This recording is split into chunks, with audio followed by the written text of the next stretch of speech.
Good morning, everyone. I'm Mimi Lichtenstein, and today on Adventures in Luxury Travel, we are talking about what some people might think is not a very exciting topic with travel insurance. But Sean, my guest here today, is going to help me make it interesting, informative, and maybe a little bit fun. Sean, welcome to the show. Oh, thanks. I'll do my best.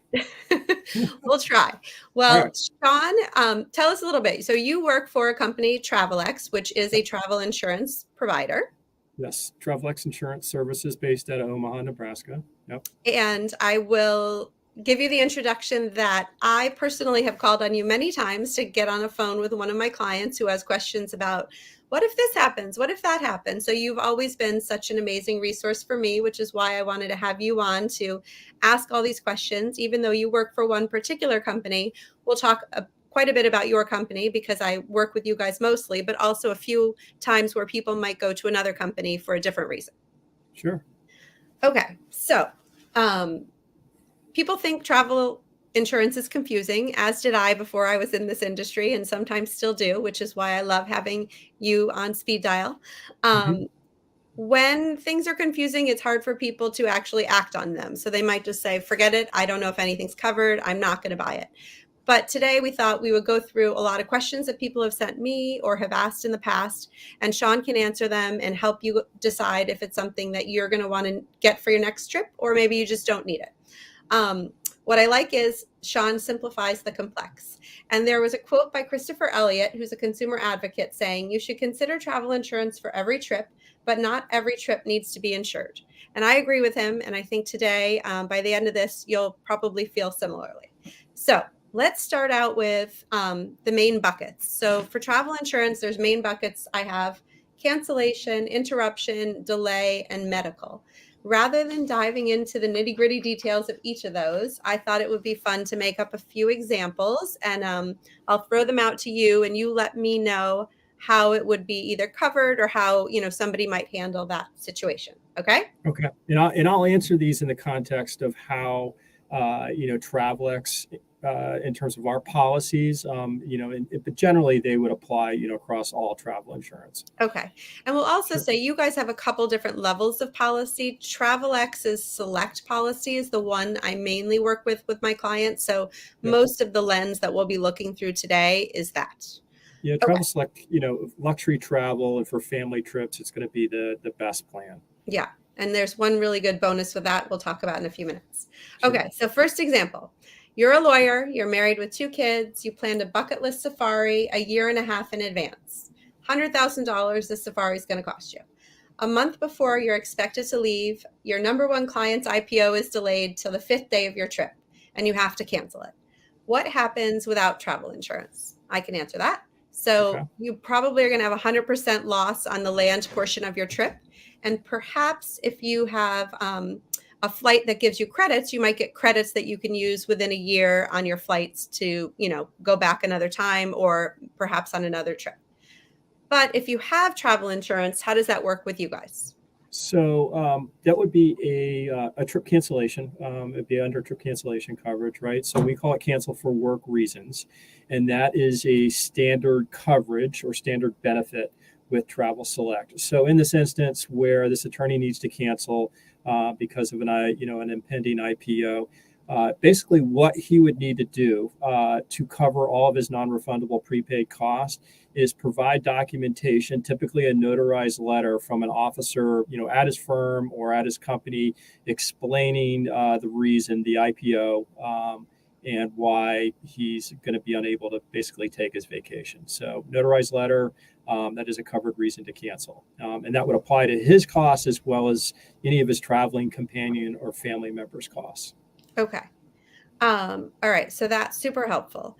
I want to point out too that TravelX, another reason that I like working with you guys, you will have cancel for business reasons coverage for someone who is an entrepreneur or someone who is a partner in a firm, whereas some other travel insurance companies don't actually allow that. They only allow it if you are an employee at a company. Right. Okay. So another example. You are the CFO of a publicly traded company. You have 3 kids and one is in college. You don't want to plan your family's bucket list safari trip because you know either work's going to interfere, like it always does with your prior vacations, or maybe your college kid is going to get a job and they're not going to be able to go. So you never plan the trip and you never get to go on safari in Africa. Instead, you could take the leap, book the trip, hope for the best, and then perhaps this might happen. 3 months before you go, your college daughter calls you up and said, "Hey, Dad, I got a job, in my industry that I want to work in after college. I can't possibly go to Africa. They're saying that I need to start June 1st." Then what happens? So in that instance, it could be a cancel for work reasons as well. So the daughter's company, her new employer, would have to stipulate, in terms of documentation that she is unable to travel, due to her work requirements. And again, that would apply, that trip cancellation, if it's covered, would apply to the traveling companions on this trip, as long as their itineraries can be matched. Okay.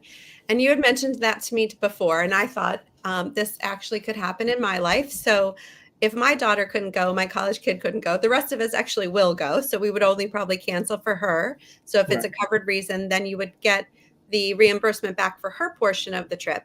But if it was a parent who couldn't go, or a single parent who was going somewhere with 3 kids and the parent was required to be at work and had this notarized documentation, then all of the trip costs would also be covered. Correct. So all the non-refundable prepaid. Yep, exactly. Thank you. Yep. Okay, good example. All right, let's transition to medical issues. Lots of times people have medical issues on trips. You never, of course, think you're going to have an issue, but sometimes that happens. I've had clients who have had to cancel ahead of time because they had a medical issue, or when they were away, they needed a root canal. So somebody gets stung by a jellyfish, somebody else steps on a sea urchin, someone, all sorts of things can happen. So what if something minor happens? For example, you sprain your ankle, or maybe you get stung by a jellyfish. What are the steps that you need to take in that case? Well, first and foremost, you got to get the care, right? So if it's an super emergent situation, 911, or whatever the country's emergency code is, that would be the first call. The second call would be to our World Travel Protection provider, assistance provider. So on everyone's confirmation of coverage, they receive all the emergent phone numbers for their trip. As well with Travel Select, you're invited to download a Travel On app that also has all those details. And the Travel On app actually has an SOS button. So in that instance, you hit SOS, it's going to go to our travel assistance provider, and they will find the nearest clinic or medical facility, to get an X-ray, MRI, whatever, the medical requirement is. So that should be your second call after, getting the care that you need. But they will arrange all of that assistance. And if they need guaranteed payment with that medical facility, the travel assistance provider will provide, a guarantee. Okay, good to know. Mm-hmm. And then, so you already mentioned a little bit about an emergency situation. If you're in a car accident or you have some other dramatic health issue, you call 911. Yep. And maybe worry a little bit about the insurance aspect of it after you take care of getting yourself immediate care. Okay. Yeah. But then it's similar steps to the other. It's just that you're doing them after you're taking care of yourself. Yeah, absolutely. And a family member or traveling companion that has access to, that document, that confirmation of coverage with the number, or, the insured's phone, and go on the app and again, hit the SOS button and be connected. So the medical team on the other end as well will coordinate with the attending physician to, coordinate all the coverage as it relates to the insured. Okay, yep. Great. And then on everyone's mind lately, our favorite topic, COVID. So a lot of places that we travel outside the country right now are requiring COVID tests before you travel. Sure. Never in our life before this, if you had like a cough, would you have considered canceling your trip? But now you might have no symptoms, but you have a positive COVID test and you literally cannot go on your trip, no matter how good you feel. Mm-hmm. So if you have PreEx Select Insurance and 2 days before your trip, you test positive for COVID as you go into your clinic to get a test to go to Puerto Rico, let's say, what happens? So, first and foremost, if you go into a clinic, you test positive, obviously you want to get that documentation of the positive test.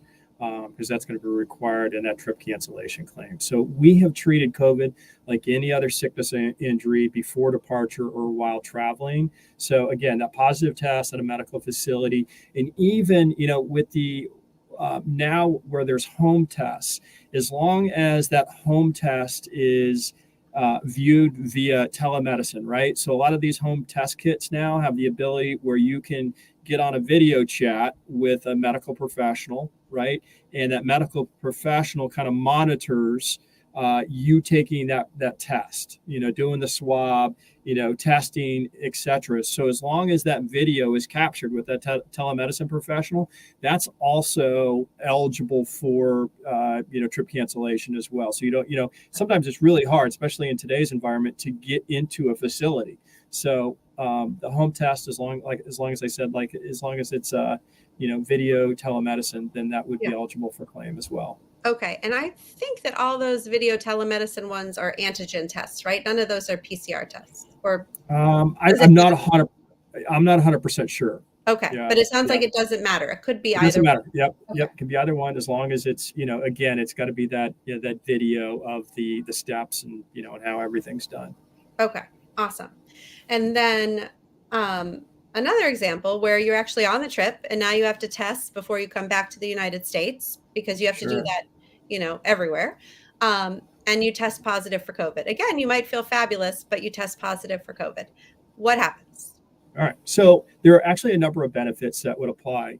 So if it's 2 days before departure, it's probably, your trip is pretty much done at that point. So if you test positive and now you have to quarantine for, 5, 10, 14 days, whatever it is, with Travel Select, there's a maximum benefit for trip delay of $2,000 per person or $250 per day to assist with those hotel and meal expenses related to that delay, right? So trip delay benefit $2,000 per person up to $250 a day to offset those costs. Now, let's say you test positive, you're on a 2-week trip, but you test positive a week into your trip, right? Maybe you're going between a European country or whatever it might be. So now you got to quarantine mid-trip. You're going to miss a whole week worth of your trip, and it may cost you additional money to get back home because now your trip is all messed up. So trip delay, the $2,000 that I mentioned to cover the quarantine expenses. Trip interruption would apply in this instance. So anything that was non-refundable and prepaid that you're unable to participate in because now you have to quarantine, so that additional week that you had, all of those non-refundable expenses are eligible for claim under trip interruption up to 150% of your insured trip costs. So there's quite a bit of coverage there for those items, as well as any additional transportation costs to either catch up within that same trip or get back home. If your fare changes, that can also be claimed under trip interruption. And then, of course, the medical assistance. So, we'll help find a quarantine facility. We'll help get you, additional tests, as well as any, physician or nurse care or PA care that you require because, you're demonstrating symptoms. So a number of benefits would apply while you're traveling. Great. And so you gave a good example of if you're going from one country to another, but I also reminded myself that there's quite a few countries now where you have to test again when you get in country. So you might have to test 2 days before you leave, but then when you get there, you have to test again. Now, that is riskier than the places where you just test before you go, because you might test negative first and then you arrive and you test positive. So good point to mention, because then you're missing pretty much your entire trip, but that goes into the trip interruption, I think you said, trip right? interruption, and that provides the most coverage, 150% of your insured trip costs. So, even above and beyond, whatever you insured, you have an additional 50% for those expenses that related to interruption. Okay. Really good to know, and really important for anybody who's going anywhere where you have to test when you arrive. Yeah, those 3 benefits, what we would call post-departure benefits. So once you've, left on your trip, those really, when you're thinking about planning a trip, I think those benefits in and of themselves help build confidence in travel. So if something does happen, I test positive, what have you, you've got those 3 benefits that are going to protect you. Right. And so, I mean, it might have been 2 years ago, 3 years ago now, that you wouldn't have thought you needed, travel insurance, but for these particular cases, it just makes you feel better about going, that there's going to be some assistance if something goes wrong. Yeah. I do want to point out, though, that, for example, if you happen to be renting out the triplex suite at the top of the Ritz-Carlton in the Turks and Caicos that costs $15,000 a night, trip delay or whatever it is not going to cover you staying there for your quarantine period. It is meant, as you said, to assist with the costs. So right. You either will be moving to a less expensive room if you want to, or you could stay there and you would just pay for a good chunk of it out of your pocket, and then a portion of it would be reimbursed. Yeah. Yeah. And I know a lot of, hotels and resorts are pretty flexible when it comes to quarantines, and, they have, discounted rates, or even, in some instances are providing, coverage for those hotel expenses related to a quarantine. Yeah. Yeah.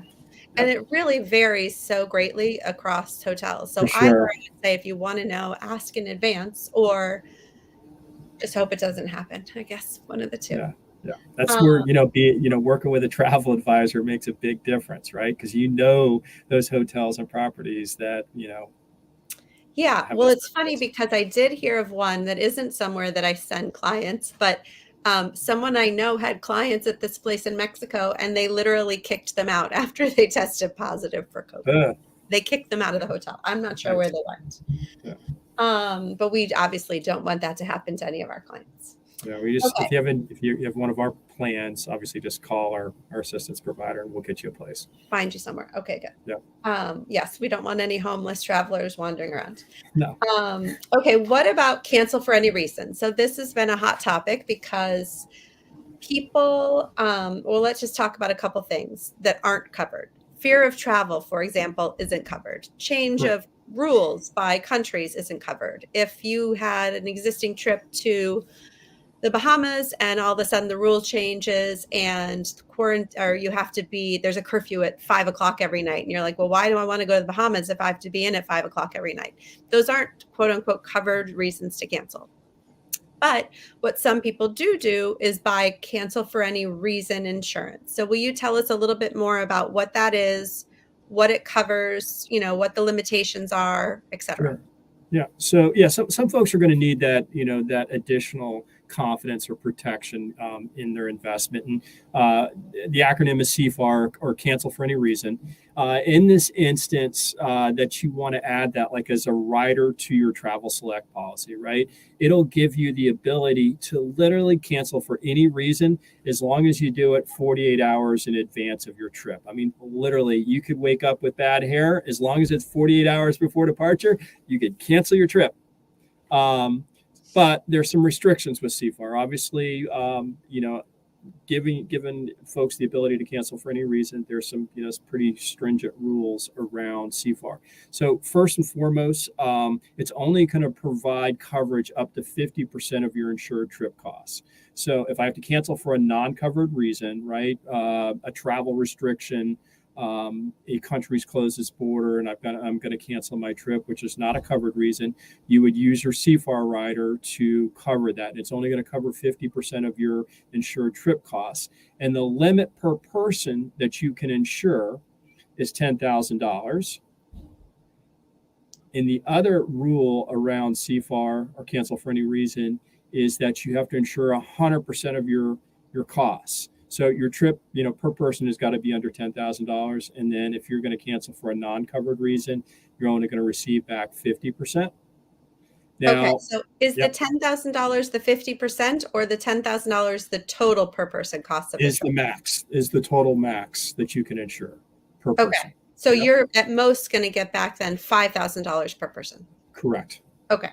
Yep. In that instance where you've insured 10. Okay. Yep. Okay.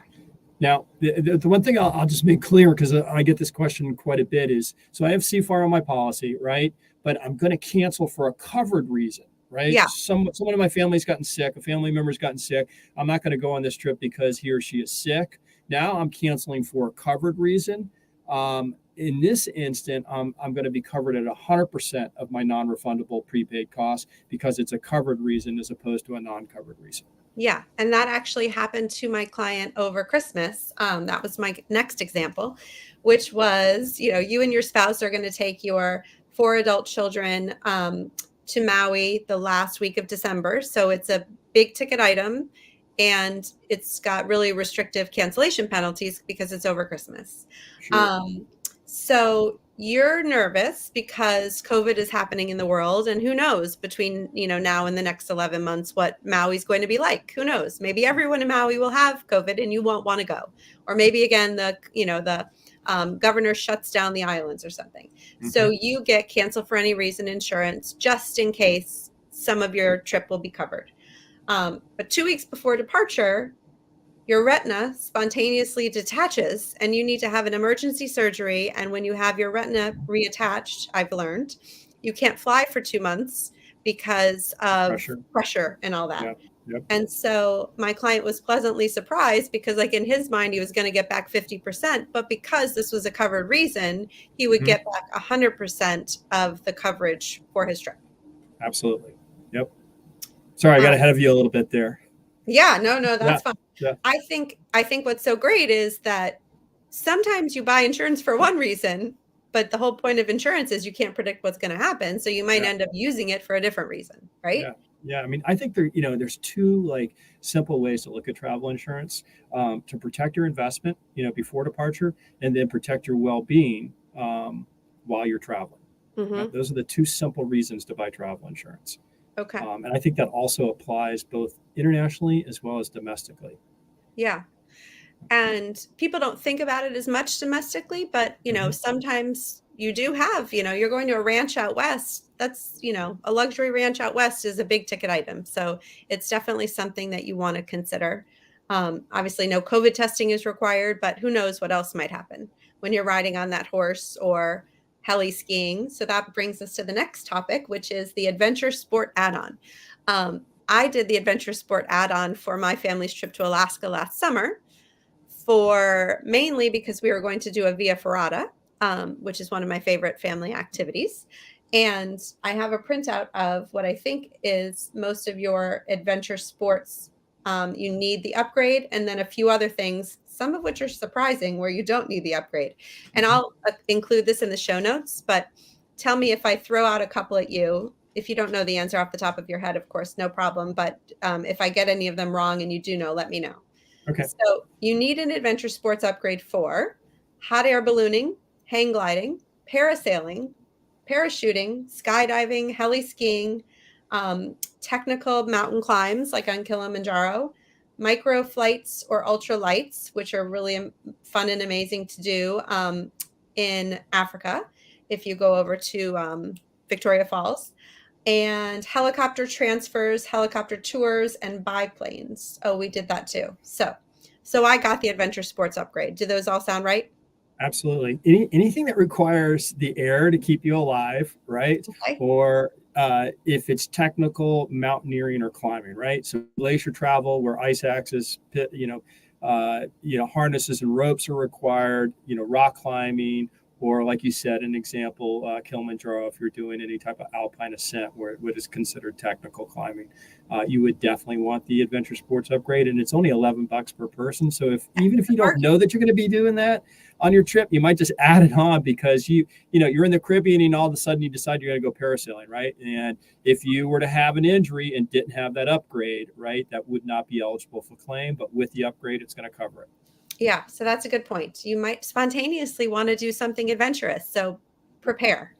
Um, Absolutely. and I think compared to CFAR, which I don't think I touched on, CFAR is kind of expensive for, relatively, whereas the adventure sports add-on is inexpensive for what it Correct. costs. Yeah. Okay, and then some of these things that you don't need the adventure sports upgrade for, I was a little surprised by, one of which is shark cage diving, Yeah. No, you don't need it. the Sydney Bridge climb, which is personally on my list, Yeah. scuba diving, skiing, canyoning or rappelling. We love to do that. Yep. Kayaking, river rafting, snorkeling, gorilla trekking, elephant back, horseback, camelback, or a walking safari, hiking, Kilimanjaro climb, or another climb that isn't technical. So, not using any of those attachments. Yep. interactions with animals, zip lining, and flyboarding. Correct. Those do not require the upgrade. Yep. And it's Okay. just a matter of, how many, injuries per those activities, right? Yeah. That's, that kind of makes how they decide it's on the list or not. Now that's interesting. So we, I have a lot of friends who have trampolines, and I've always been told, like, don't get a trampoline; it's too dangerous. But trampolines aren't on here. So if your kids go on trampolines in a foreign country, you don't need the adventure sports upgrade. It's not listed as apparel. So no. Well, I guess it just probably doesn't happen very often. Probably not. Okay, so the next one I want to talk about is what I'm calling quirky items. When somebody puts down payment on a trip, there is a clock that starts that they might not know of, and that clock matters for the next 15 days. Tell us why that is. Okay, so that clock, there's a couple of benefits that if you buy insurance within 15 days of the initial trip deposit, right? And so what the initial trip deposit is that first date that you make a financial transaction with a travel supplier. So if I make a deposit today with a travel supplier, the clock starts ticking tomorrow. So I need to buy insurance within 15 days. And if I do so, there are a couple of benefits, really important benefits that would apply to your policy, anyone listed on that policy. Number one, so if you purchase a plan within 15 days of initial trip deposit, you have what's called a pre-existing medical condition waiver. So if you, a family member, a traveling companion, and even a non-traveling family member has a pre-existing medical condition and something comes up before departure and now you're going to cancel, right? If you have that waiver in place, that is going to be a covered reason to cancel. Without that waiver, let's say you purchased a plan outside 15 days and you're canceling for a pre-existing medical condition, that is not a covered event. So it's really important. You may know, you and your family members, you have no pre-existing medical conditions, but you may not know that a family member that's not traveling with you has a pre-existing medical condition. And so if they have an event and you're going to cancel because of that, that pre-existing waiver would apply to them as well. So that's going to be a covered situation. The other important one, and unfortunately it's become fairly prevalent, in the last 2 years, is financial default coverage, right, of a travel supplier. So if you purchase within 15 days of that initial trip deposit, and you're booked with a travel supplier that goes into financial insolvency and is unable to move forward with your trip, as long as that insolvency happens 2 weeks after the purchase date of the policy, that is going to be a covered reason to cancel. There's a lot to kind of remember there, but the most important one is to buy it within 15 days, and you don't have to insure the whole trip. You could just insure the deposit and then add to that policy as you go, but you just want to get that initial policy purchase within 15 days for that PreEx waiver as well as financial default coverage. And I think it's good to know that the price is the same whether you insure it within those first 15 days or on the 16th day, but the coverage is different. It is, yeah. Right. It's a big deal, yeah. Especially the PreEx waiver. That's the one that that really can save you. Right. So if you have a family member, you don't even know it. Your father maybe is on high blood pressure medication or something like that, and then he has an issue that happens right before you go. If you didn't do it within 15 days, that's not covered because he's been on high blood pressure medication for the last 10 years of his life, for example. Right. Now, if you don't mind, I'll get a little specific there. Okay, go for it. All right. So in that example, right, so let's say that you don't have the PreEx waiver in place, right? So you bought it 30 days after making the initial trip deposit, right? And your dad's been on high blood pressure medicine for 10 years. So you're going to cancel because he's having an event related to that high blood pressure, right? So as long as dad has not had any changes in his care for 60 days from the date you purchased the plan, right? So it's called a medical look back period. If dad hasn't had any change in the way that high blood pressure has been managed, he hasn't demonstrated any symptoms in the last 60 days, hasn't seen a physician because something's going on with his high blood pressure, potentially that would be a covered reason. As long as he hasn't had anything happen within the last 60 days and you come up and now he does. But it's safe to say if you have that PreEx waiver in place, it's going to be covered. Yeah. And Yeah. I think where this first, when I first learned of this, what I thought was interesting is, so if I book a trip today and insure it, well, no, say I book the trip today and a month from now I insure it, but the trip's not for another year from now. Nothing happens with my dad, in the next however many months. Mhm. And here we come 2 weeks before the trip and something happens. If he's had no change to his medical history related to that since I bought the policy, essentially, or like you said, 60 days, Yep. then it would be a covered reason. Correct. But rather than having to know the nitty gritty details of all of that, just buy the insurance within 15 days of booking your trip. Yep. Yep. Save yourself a lot of headache. Right? Yeah, Yep. there's a lot of details. Yep. A lot of details. Okay. So could you actually clarify for me too? So non-traveling close relatives, or how Mhm. do you define who those people are that are included in your sort of sphere of insurance? Yeah, so I call it the family tree. So the family tree extends out to aunt, uncle, niece, nephew. Okay. Okay. And obviously that also includes, right, dad, mom, Exactly. their Yep. siblings. Yep. Okay. Yep. And your siblings. Yep. Okay. Yep. Okay. In that definition of family member also applies to adopted children, and so forth. Okay. Yep. Awesome. And in the policy, there's a list, a bolded list of the definition of a family member. Okay. Other reasons to get travel insurance right now. I touched on this before. Oh, no, I don't think I did touch on it, but some countries require it. So right They do. now, and of course things are changing daily, but Turks and Caicos requires it, Oman requires it, Chile requires it, Costa Rica used to require it. So they just want to make sure if you're showing up in their country that you have some coverage for medical care if you get COVID or something else. Didn't used to matter, but now it matters more. So sometimes you have to get it. It doesn't have to be a lot of insurance, and it might not be enough to make you, feel like you're living in luxury by any means. But Right. the point is that you have to have a minimum level, and even to be able to get into the country. Sure. Yep. Okay. We talked a little bit about when it doesn't work.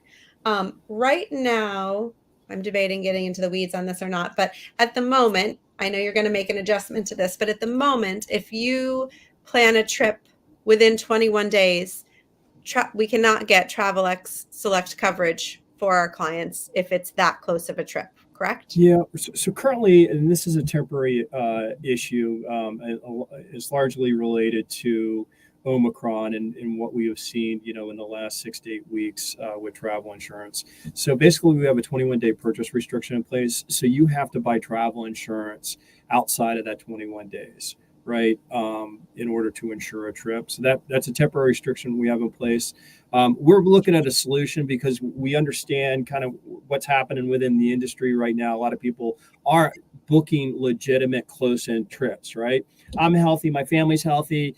There's capacity at the hotel I want to go to in the island. I'm going in 2 weeks. So we know that that's happening in the industry right now. So we're working on a solution to be able to ensure those legitimate last minute trips. But for now, we have this 21-day purchase restriction in place just to make sure that, we're financially in a good position. Yeah. And I'm sure I'll probably get an email from you once you guys do make that change. Definitely. We'll definitely sing it loud as we can. Okay, good. Yeah. All right. Here's another example of a time when I would potentially look to another travel insurance company in addition, actually, to TravelX, and this is why. So this example is actually me from several years ago. But you're a mom. You have 3 kids. You're taking them to Nicaragua. Your husband's not coming.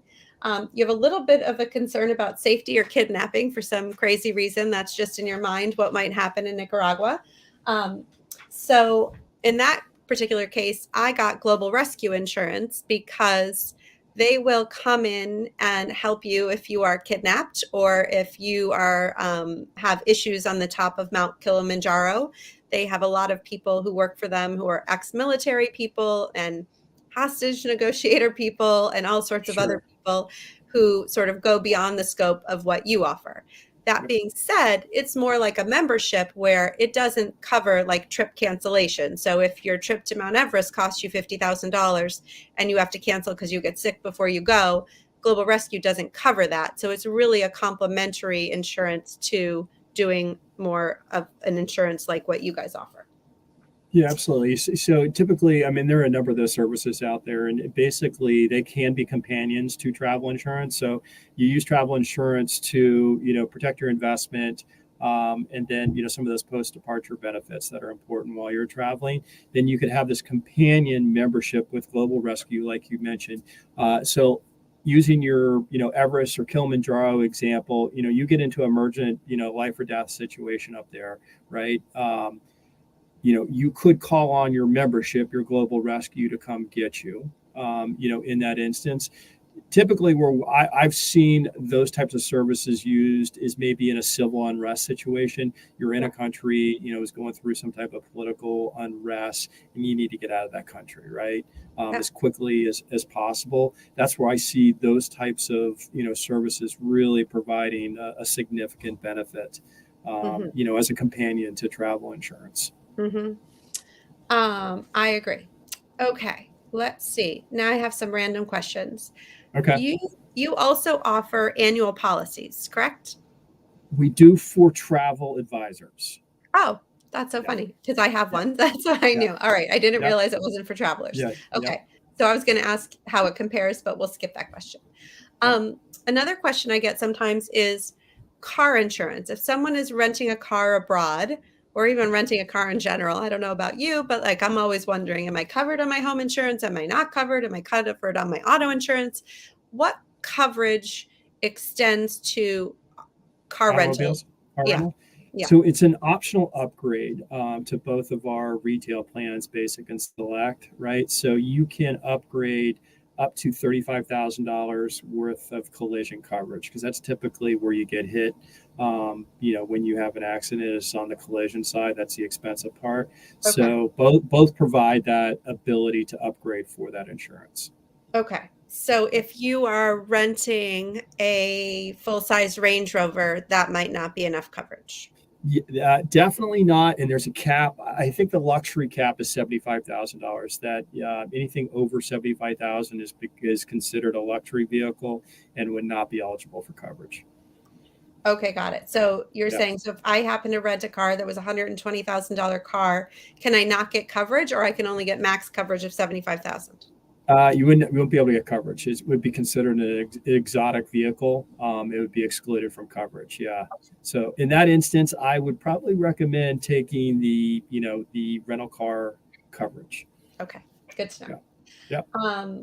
And then so collision, so that matters. So what if you hit somebody else's car, does that collision cover damage to the car you're driving that you rented and the other person's car? Up to the limit of the policy, $35,000. Okay. Yeah. So if you hit somebody's Range Rover, you're also in trouble. Could potentially, but depending on the type of auto insurance you maintain in the U.S., there may be coverage that's specific to your situation, Okay. as well as liability and all the other parts of it. Okay. So drive carefully. Yes. And then let's see. So, all right, a few examples of when you don't need travel insurance, or maybe you don't need it as much as others. One example I came up with, and sometimes this happens for people when they're doing a trip. Let's say they're going on a safari, and the air component, let's just say, is $5,000 per person, and the safari is $30,000 per person.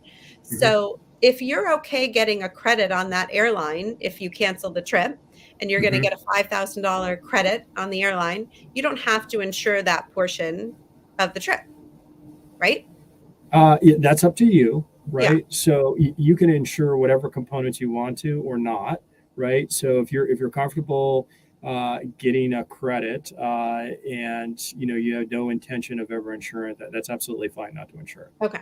And then another example is, though, if you're flying on an airline, let's just say you're flying Kenyan Airlines, and if you cancel the trip, you may never go back to Kenya. You're probably not going to want to have a credit on Kenya Airlines. So in that case, if you're flying some obscure airline that you may never use the credit, I would be more apt to say get travel insurance. Absolutely, definitely. Because if you're only going to use it that one time, and if all they're going to provide is a credit, Hmm. and credits are not considered a refund, Hmm. right? So only a cash refund or a credit back to your credit card for that expense would be considered a refund. So I would definitely insure it in that case. And that's a good question. Someone's brought up before, but there's no double dipping. So if you get a credit from your airline for $5,000 for your flight, you can't also get reimbursed if you had insured it from you guys and keep the credit. Not allowed. That is correct, right? So the basic intent of insurance is to keep you whole. You're never supposed to profit from insurance. It's the intent is just to cover your loss if it is a covered loss. That's a good reminder.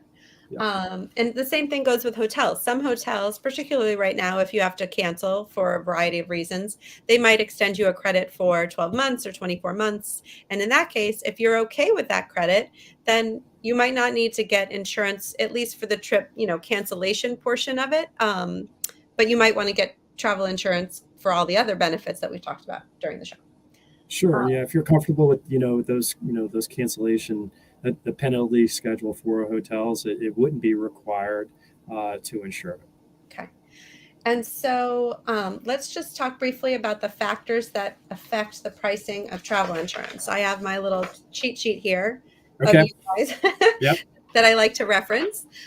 So essentially, the age of the traveler, the cost of the trip, and a little bit the home state. And the reason the home state is because I think you told me there are 2 states that price it uniquely, correct? Yep. Correct. Yeah. Some states have state-specific pricing as a result of their insurance regulation. All insurance is regulated at the state level, so you have to have a primary residential address in order to enroll in a policy. And from that primary residential address, the applicable plan is provided.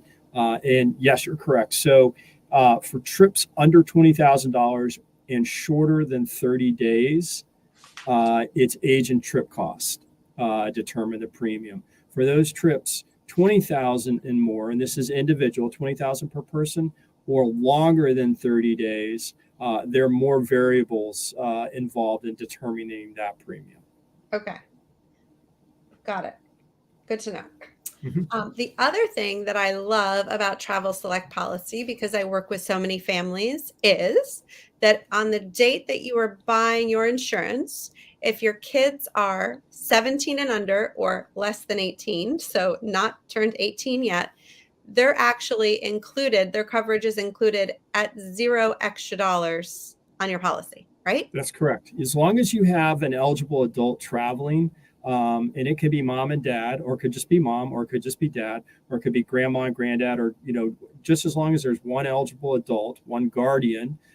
So in the kids that are traveling, as long as they're 17 and under, they're included in that adult's price, right? So mom could be traveling with her 3 kids, as long as they're 17 and under, their trip insurance is going to be under their mom's premium. Mm-hmm. And so a great example of this is I had a different client in Maui this year, and they have 4 little kids, 12 and under, I think. Mm-hmm. And so let's say, I'm just going to make this up. I'm going to make it easily divisible by 6. So let's say their hotel cost $60,000 and they were just going to insure that. That's $10,000 per person. Essentially, they're paying for the coverage of $10,000 per person for 2 people, but they're getting coverage of $60,000 for 6 people. So it's a huge bonus. Yeah, I mean, yeah, absolutely. And it's for, again, the day that you buy the insurance. So for example, my daughter and I are going away next month, and I booked the trip and I bought the insurance before she turned 18. She's since turned 18, but she was free at the time because she was 17. Correct. The purchase date on the policy is the age that you are when you purchase the policy. Yeah. So if you're going on a safari a year and a half from now, and your kid will be 18 by then, and you're buying it today, you're good to go. Yep. Okay. Let's see what else. I guess that's kind of it. Oh, I do want to just mention there are some other insurance companies that do a CFAR at a higher percent, like 75%. So that is an option, but it would just depend on the trip again, if that was something that somebody needed to get. Yep. Anything else you want to offer before we go? Yeah. So I think the other thing that I would talk about is sometimes you don't want to insure trip costs, right? So you're comfortable self-insuring for trip costs, right? However, any trip you take, be it domestic, be it international, you need post-departure insurance. So what that means is you insure a minimal amount in order to have those post-departure benefits, right? So that grid that you just held up, the first grid amount on there is $1 to $250. That's the lowest trip cost, right? Mm-hmm. So if you insure, let's say you insure $1 under a travel select plan for yourself, just to have post-departure benefits. When Mm-hmm. you're on your trip, you've got $50,000 worth of medical assistance, and it is 50,000 medical and $500,000 worth of emergency evacuation while you're on your trip, right? Mm-hmm. So you have a medical event, you fly out to San Francisco, you have a medical event. Now, of course, your U.S. healthcare is going to cover a portion of whatever that event is. Let's say appendicitis, you need to have surgery. Your U.S.-based healthcare is going to cover a portion of that, but only a portion, right? You may be on an 80-20 plan, so you get 20% you got to come out of pocket. You may have a deductible and a copay, right? So all of that would be covered under that post-departure plan. So anything that, basically that you're at a loss for that event would be covered for insuring that $1. You have $50,000 worth of medical assistance. So anyone going on a trip should buy at least post-departure insurance. And I will offer, since I have the little chart in front of me, that for someone my age, that is a cost of $47 per person. For somebody 18 to 34, it's $34. For someone in their 60s, it's $66. And then it goes up a little bit for each age group from there. So it's not super expensive for the random event that you might have happen while you're abroad. Yep, absolutely. Yeah. Okay. Or even domestically. Or domestically. I always forget about that. Yeah. So as usual, you are a wealth of information. I'm so happy that you joined me today. Thank you so much for coming. Yeah, well, thank you, Mimi. Those are great questions, and those are all relevant questions that me and my team are getting every day. And we have a team of customer solution specialists, sales specialists like myself that are available to answer these types of questions. I appreciate having me on.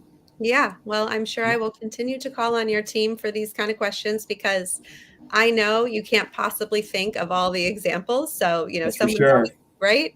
Yep. And you've probably seen a lot more than I have, but I've seen a lot, and you just can't make stuff up. It just crazy things happen in the world. That's very true.